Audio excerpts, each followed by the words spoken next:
From Hollywood, the NBC Theater presents...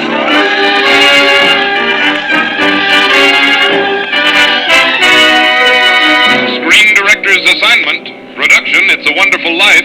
Director, Frank Capra. Star, Jimmy Stewart.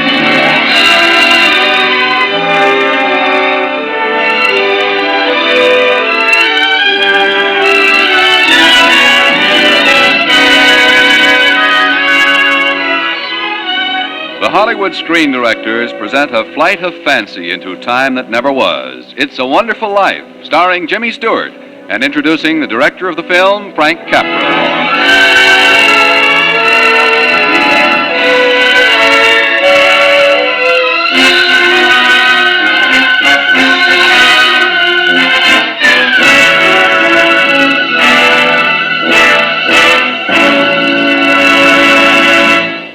For a motion picture audience, there can be only one measure of a truly great director. His name by itself must be a badge of excellence upon the screen. Such is the name of our guest screen director tonight, for it has become a synonym for unforgettable motion picture entertainment. The NBC Theater is proud to present the distinguished director of such brilliant films as It Happened One Night, Lost Horizon, You Can't Take It With You, and tonight's story, It's a Wonderful Life. Ladies and gentlemen, Mr. Frank Capra.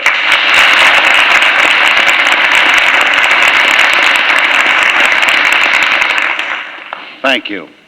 The story of It's a Wonderful Life became a motion picture by a rather roundabout way. It started out as a simple message of goodwill, a brief fantasy printed on Christmas cards to be exchanged between friends. It was a fine story, warm and human and exciting in a very unusual way. We felt that it had something that perhaps could be shared by everyone. That's why we made the picture. And now tonight we hope to share it with you again as a radio play.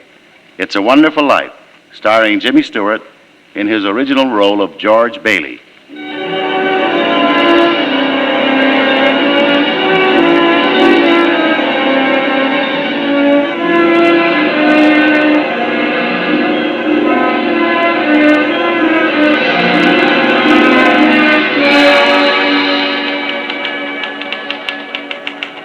Your Supreme Excellency, I, Clarence Oddbody, Angel of the Second Class, do make application for promotion to Angel of the First Class for services as follows.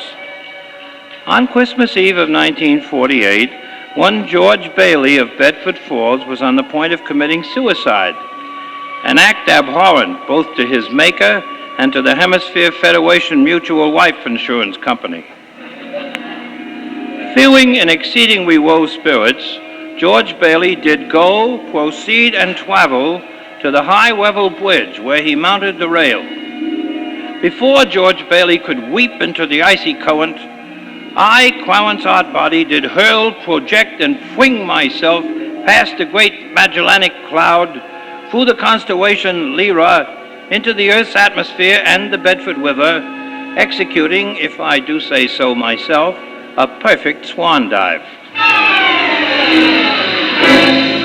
Help! Save me! I can't swim! Help! Relax, now don't struggle. Help! I'm coming in after you. Help! Here I come.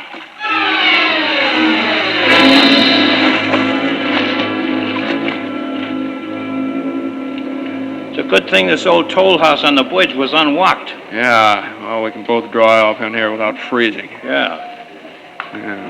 How'd you happen to fall into the river? I didn't fall in. Huh?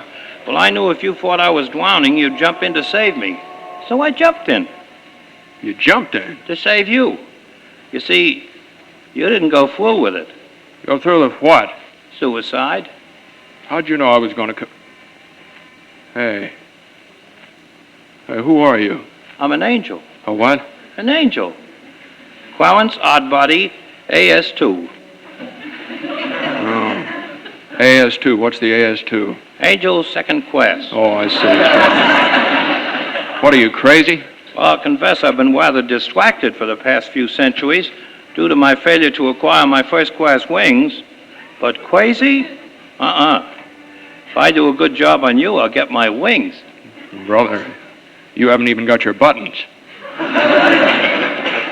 Why don't you tell me your troubles? Oh, you're balmy, that's why. Well, then humor me. Do you good to talk. Yeah. Well, that's about all I have left in life. Just talk about it. Well, talk. Oh, I was gonna knock 'em dead, I was. I was gonna shake the dust of this crummy little town off my feet, and I was gonna see the world, build things, do things, travel, the Taj Mahal and silken Samarkand and the moon pools of the East and Everest and the deep Aegean. Yeah, pipe dreams. Why?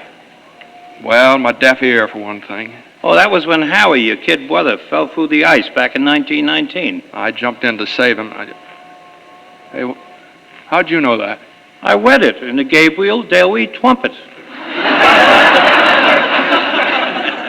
Well, anyway, I got an ear infection. It was weeks before I could go back running errands at the Gower drugstore. So what does Gower do? He hits me in my bad ear. Why? Well, he just heard about his son. He died in college from typhoid. Gower had been drinking. I wouldn't deliver some medicine for Mrs. Blaine's little girl because the bottle he took it out of was marked poison. Dear. Well, Doc Gower smacked my bad ear, and I guess I cried.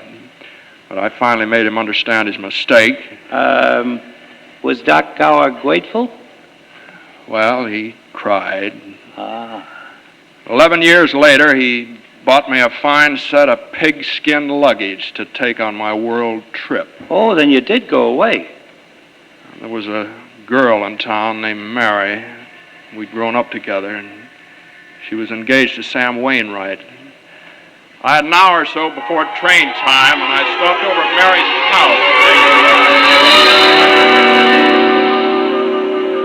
house. Well, George, just think. After all these years and all your planning and saving and wishing, you're going to realize your great ambition. This is the most exciting day of my life, Mary. We'll miss you terribly in Bedford Falls. Well, I'll only be away a year. You'll write, won't you? I'll send you a golden apple from the Garden of the East for your wedding present. Thanks. I'll make golden applesauce out of it. What's the matter? Did I say something wrong? Hey, the doorbell's ringing. I know the doorbell's ringing. Don't you sneak away, George Bailey. I want to talk to you. Mary, I'm looking for George. Uncle Billy, what brings you over here to Mary's? George, your father's just had a bad stroke. Oh, no. Dad, what is he? No, but I don't think you'd better start on your trip, George. Not just now, anyhow.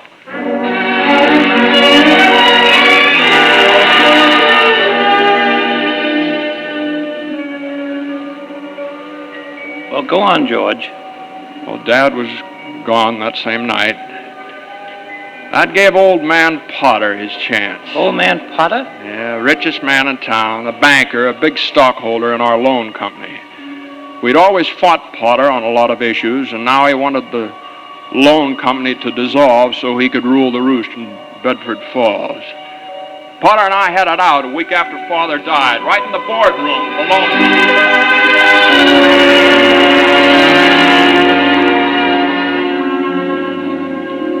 Now, just a minute there, Potter. Now, just hold on here just a minute. I admit that in the 25 years since Father and Uncle Billy here started this loan company, we didn't make any money. I admit that. But who gave the low-income people in this town decent homes to live in, huh? You did? Yes, Mr. Potter, we did. Who built Bailey Park of model dwellings where you wanted to put Poor Cemetery? You did. That's right, we did. We gave this town those things. We gave Bedford Falls and its That's citizens... the trouble with you, Baileys. You gave everything. No wonder you never made any money. What's galling you, Potter, is that you... Mr. Potter to you, Bailey. My nephew is Mr. Bailey to you, Potter. Your nephew is wet behind the ears, you mindless fool. Say that again. Say that again. Just keep out of this, Uncle Billy. I'll handle Potter. Mr. Potter, the stripling. What's eating you is that you can't gain control of this loan company, Mr. Potter.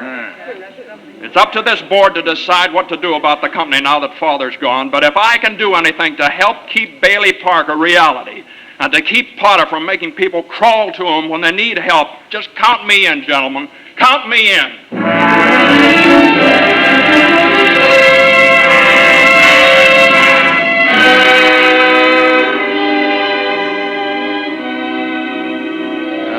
result of that speech, the board voted to continue the loan company if I'd remain as vice president. Goodbye, trip around the world, huh? Yeah. At least until Brother Harry came home from college to take over for me. Only Harry came home with a wife. Well, that's co-education for you. Yeah. But did his wife's father have to give Harry a big job out of town? Oh, I see. Leaving you holding the bag with the loan company. Yeah. Hey, what's that music? That's a church hymn. Old 100. Seems to me Mary sang it that day long ago. Remember? In the church choir. After church, you walked Mary home. Remember, George? Remember? Come in for a minute, George. Well, just for a minute, Mary. Here, let me take your hat and coat. Mary? Who sat down there with you? It's George Bailey, Mother. What do you want? Well, I don't know. What do you want, George? Me? Well, not a thing. I just came in to get warm. He's making violent love to me, Mother. Well, tell him to stop. It's Sunday. Hey, now look here, Mary. I didn't come here to... What did you come here for? Well, I just walked you home, that's all. Lots of girls ogling you at church. Why pick on me? Well, now listen, Mary, Why don't you go home? Well, I will. Thanks. Where's my hat? You got it on. Thanks. You're entirely welcome. Goodbye. Deaf in one ear and blind in both eyes. That's you, George Bailey. Now what's the matter? You ought to see a specialist. You can't even tell when the girl you've walked to school with all your life. Oh, go see a big eye, ear, nose, and throat man. Why, Mary. Hey, Mary. Hey, let's go and see a specialist together. Reverend McAllister, big hymn, sermon, and wedding ceremony man, huh?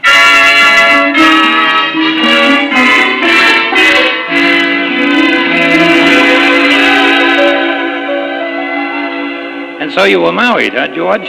Yeah, I had about $2,000 saved, and it looked like a fine chance to combine that world trip with a honeymoon. But? A little thing called the Great Depression. Oh, yeah. Yeah, there was a run on the loan company started by some false rumors of Potter's. The last minute, Mary threw in the $2,000. It was just enough to reassure our investors, and we didn't have to close up. And you didn't have a honeymoon either. No, but Potter was licked again. So when he called me into his office one day, I was just about the most surprised man in Bedford Falls.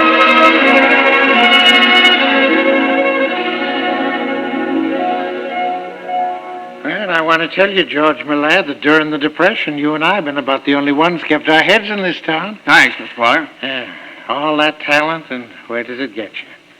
28 and 29, married, and making $40 a week. 45. And you're the smartest young fella in town. All right. Now, what's your point, Mr. Potter? I want to hire you. You want to hire me? Manage my affairs, run my properties. $20,000 a year. Dollars? And 2 months vacation with pay before you start working. Take yourself a little jaunt around the world first, eh?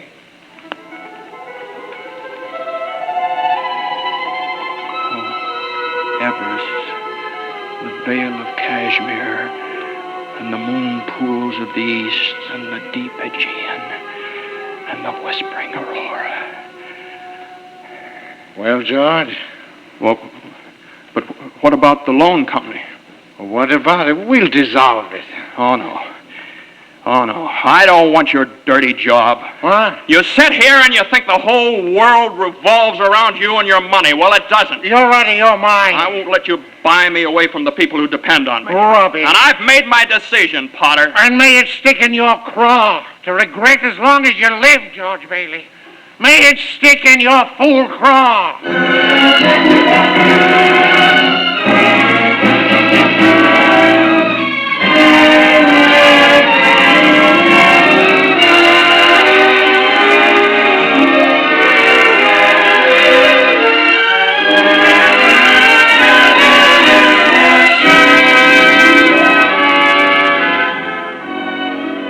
You are listening to the Hollywood Screen Directors presentation of It's a Wonderful Life, starring Jimmy Stewart with Arthur Q. Bryan as the angel and introducing the director of the film, Frank Capra.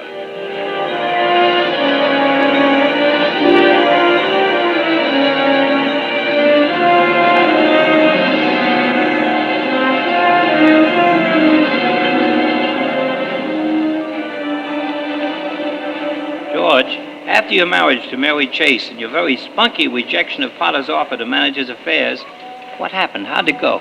Oh, I stuck it out a few more years with the loan company. Then the war. Doc Gower and Uncle Billy sold war bonds. And Harry, my kid brother Harry, shot down 2 Jap suicide planes just as they were about to crash on a transport full of U.S. troops. Well, what about you? Oh, it's 4F. The bad ear? Well, it just wasn't in the books for me to get out of Bedford Falls, that's all. Well, it brings us to tonight, Christmas Eve. What made you want to jump off the bridge into the river? I can give it to you fast. The bank examiner came to check our books, and we were $8,000 short. Next question. Where did the $8,000 go? Well, if I knew, I wouldn't be here on the bridge, would I? No. All I know is that I sent Uncle Billy to deposit $8,000 to our account over at Potter's bank. Uncle Billy talked to Potter for a while in Potter's office, and then he went over to the teller's window to deposit the money, only it was gone. Well, where? How do I know where? I was almost insane, and I questioned Uncle Billy half the night trying to locate that missing $8,000, but it was no use.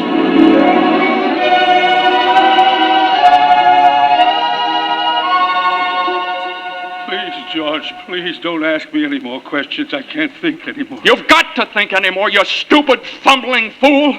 I've got to have that money. Do you realize what this means to us? It means bankruptcy and scandal and shame and prison. I know, George, I know. Now, one of us is going to jail for this, but it's not going to be me. I've had enough of being the fall guy for this crummy little town. You can just deal me out of this one.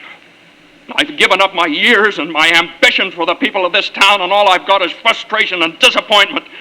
And I've had just about as much as I can swallow. It's sticking in my craw, just like Potter said it would. Well, maybe Potter would lend you $8,000. Potter? Maybe. Potter? Well, yeah, well, it's their only chance.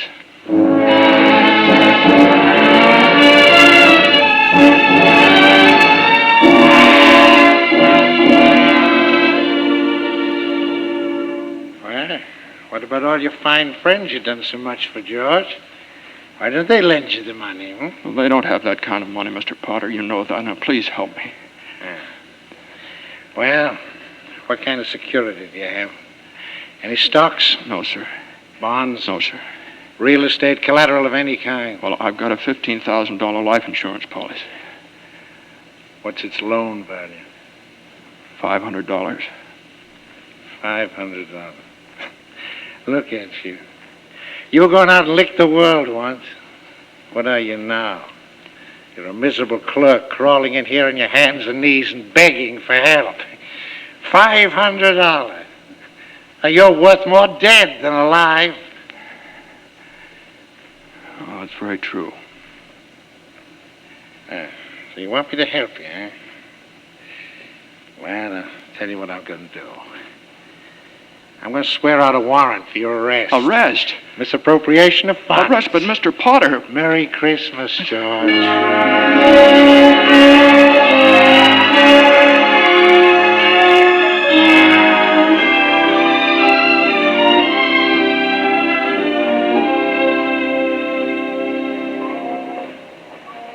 And so, because you were worth $500 alive and $15,000 dead, you thought killing yourself would make everybody happier? Better still, I should never have been born. What's that? What's that you said? I said I wish I'd never been born.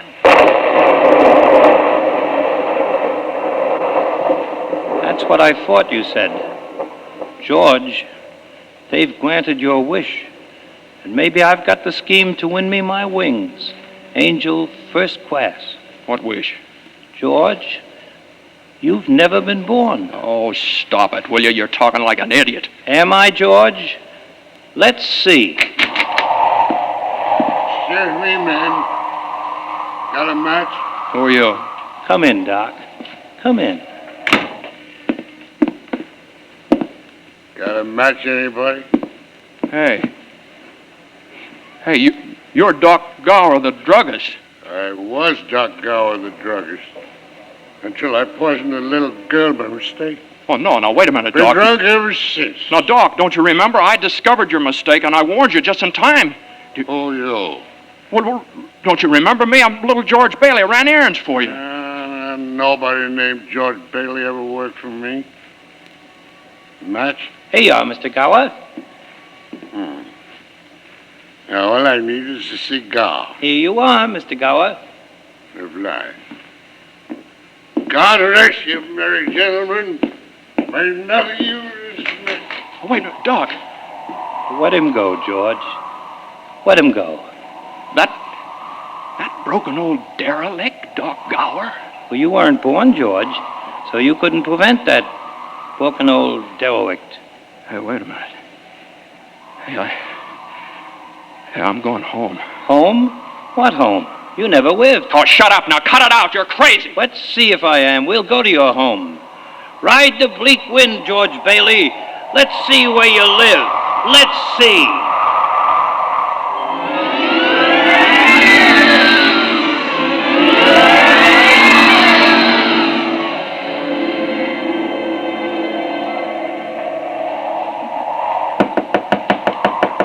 But I tell you, this boarding house can't be my mother's house. Knock again. Oh, this broken down old shack, my mother's house? Knock again, George Bailey. All right, but There's no vacancy. Mother. What are you talking about? Mother, please help me. There's something terrible's happened to me. Just keep me here until I get over it, please. I never saw you before in my life. Don't take in strangers unless somebody I know sent them. Uncle Billy sent me, your brother. You knew him. Well, of course I know him. I saw him just today. That's a lie. He died in the insane asylum after old man Potter took over the loan company. Why do you lie to me? Mother, please. Good night. Listen.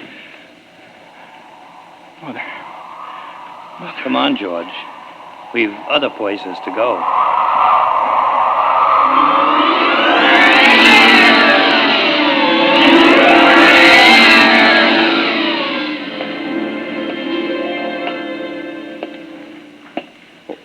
Why are we in the public library on Christmas Eve?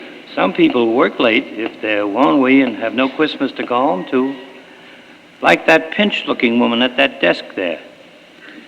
Mary. Yes? Mary. The library's closed, you know. Mary, you're my wife. You must be quite out of your senses. Now, look at me. Look at me, Mary. I'm George. I'm your husband. We're married. I never married. Man I'd marry never was born, if you must know. I hate them. Mary, now look at me. I'm George Bailey. You're Mrs. George Bailey. I'll call the police. Mary, you must listen to me. Hello? Please, Mary. Hello? Mary, listen to me. Give me the police and hurry.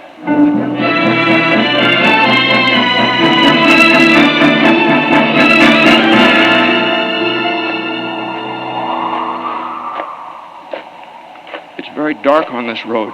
Yes. And cold. Stop here. Where are we? Potter's Field. You mean Bailey Park? I mean the poor cemetery. You mean my low-cost home development? Look where you stand. Gravestones. Here dwell in final squalor and humility the nameless, the vagrant, the very poor, the disinherited. You put them here. I tell you, no, I built Bailey Park on this ground. Read that tilting gravestone at your feet. Read. In memory of our beloved son, Harry Bailey, 1911-1919. This isn't true. Harry's alive today. He went to war.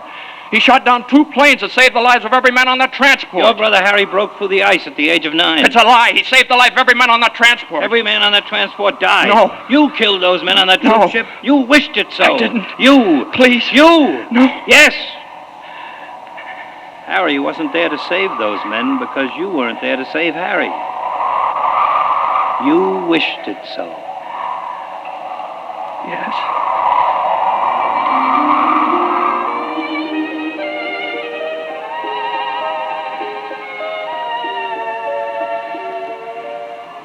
Forgive me, Clarence. You see, George, you'd have lived a pretty wonderful life if you'd only been born a strong and useful life. I know now. know that no man is an island unto himself. I know now that our lives are woven inseparably one to another. I know that life bestowed by the Almighty is for no man to reject. Then my work is done. Wait, Clarence. Help me. Help me get back. I want to live again. I'm glad I was born. I want to live again.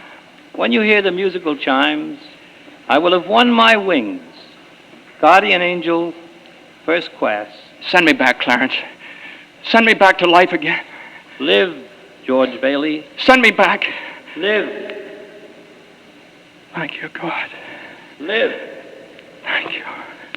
Live. George! Live. George! What? Mary. George, darling. Mary, how'd you know I was here? Oh, I was so afraid for you. I thought of the bridge, too. I'm sorry, Mary. Oh, please come home. We've been looking for you. Looking for who? The whole town. Everyone in Bedford Falls that you ever helped. And that's everybody. I know, but there's $8,000 missing from the loan company. They know that. And they've taken up a collection to help you for all you've done for them. There's more than $8,000 under the Christmas tree. No. Cash, money orders, and checks. No. Yes. Well, hallelujah. Merry Christmas, George. Hey, Mary. Hey, listen. I didn't hear anything. When you hear the musical chimes... What chimes? Attaboy, Clarence. Attaboy.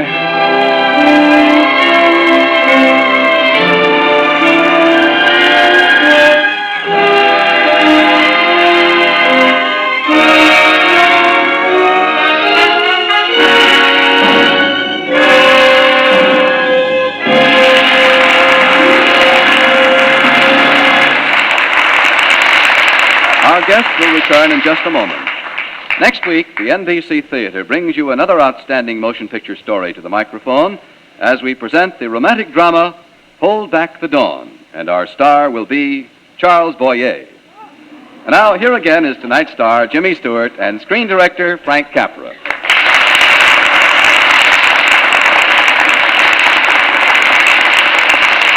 Say, Frank, do you mind if I ask you a professional question?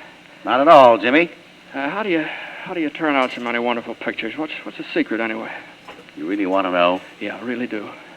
Clarence. Huh? Clarence, the angel. What do you... Well, you mean the character in the story? Oh, sure. He's been around for years. Stands behind my right shoulder and tells me what to do when I'm in trouble. He practically directs all my pictures. Uh-huh. Clarence, huh? On a movie set. Yeah, well, it was a little difficult at first. Yeah, I can imagine. He didn't have a Screen Directors Guild card. Oh. Well, tell me, Frank, if Clarence was so smart, how come we had to shoot the last scene of It's a Wonderful Life 5 times? Oh, that. Well, you see, Jimmy, that... Hey, Capra, better quit while you're even. Say goodnight. Let's get out of here. Okay, Clarence. See how he keeps me out of trouble? Good night, everyone. Good night, folks. And good night to you, Jimmy Stewart and Frank Capra. It's a Wonderful Life is presented to the courtesy of Paramount Pictures, whose current release is Bride of Vengeance, starring Paulette Goddard, John Lund, and MacDonald Carey. Jimmy Stewart can currently be seen in the Metro-Goldwyn-Mayer production, The Stratton Story. Frank Capra is currently producing and directing the Paramount picture Riding High, starring Bing Crosby. Included in tonight's cast were Arthur Q. Bryan, Joseph Granby, Hans Conried, Irene Tedrow, Georgia Backus, Herb Butterfield, and Barbara Eiler. It's a Wonderful Life was adapted for radio by Milton Geiger, and original music was composed and conducted by Henry Russell. Production was under the supervision of Howard Wiley, associate producer Bill Karn. Your announcer has been Frank Barton. Listen again next week when the NBC Theater presents... Screen Director's Assignment. Production, Hold Back the Dawn. Director, Mitchell Lythen. Star, Charles Boyer.